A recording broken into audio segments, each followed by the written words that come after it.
Most people in Australia had never heard of Wuhan until January 2020, when images of people being locked up in this city were making headlines all around the world, and eventually what happened here in Wuhan changed life all around the world and profoundly upended it. Chinese health authorities are still working to identify the virus behind a pneumonia outbreak in the central city of Wuhan. At least 59 people are believed to have been sickened by the new virus. Tonight, U.S. airports on high alert, screening passengers for symptoms of a deadly new virus. What happened inside the Wuhan Institute of Virology?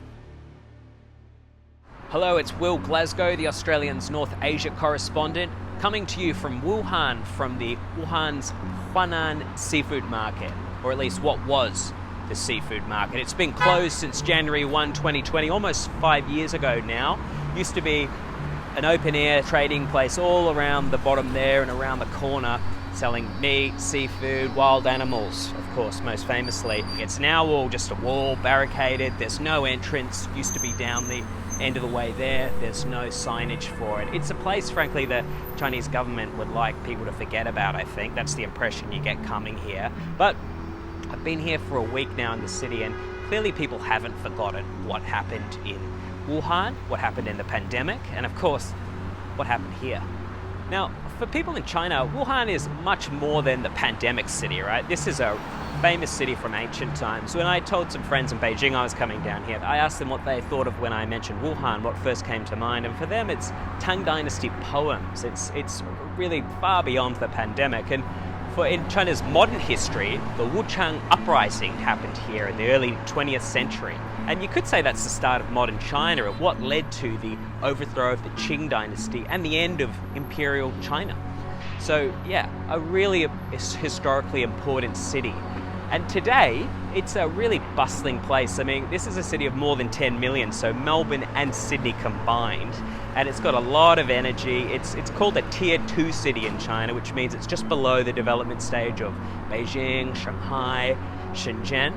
But it's really striving to get up into that top tier, and you really feel that in the energy here. It's very much a city that's back alive and back at work after the pandemic, and it's the site of a lot of the cutting-edge research China's doing into semiconductor industry as they try to catch up with the Americans and its allies, and also the robo-taxi industry. Its Chinese center, almost the world center right now, is in Wuhan. But of course, for people internationally, it's this place that put Wuhan on the map. Most people in Australia had never heard of Wuhan until January 2020, when images of people being locked up in this city were making headlines all around the world, and eventually what happened here in Wuhan changed life all around the world and profoundly upended it.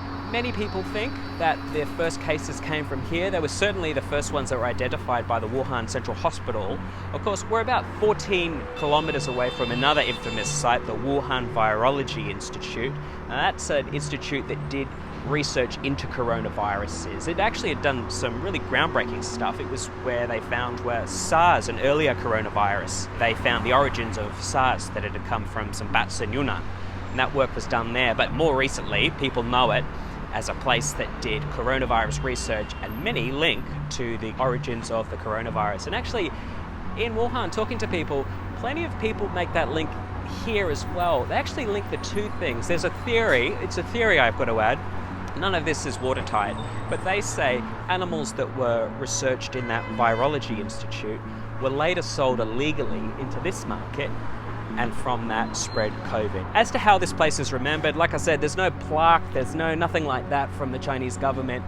People in Wuhan have told me they would like to see a park here, some kind of memorial to what this city went through, as it was ground zero for what became the pandemic. It was the place where this virus spread, where no one knew anything about it, how you got it, how deadly it was, or anything else, how to treat it. So for people in Wuhan, they went through something huge, and they were right at the entry of it, the most scary phase of it. Many people here would like to see some memorial to that.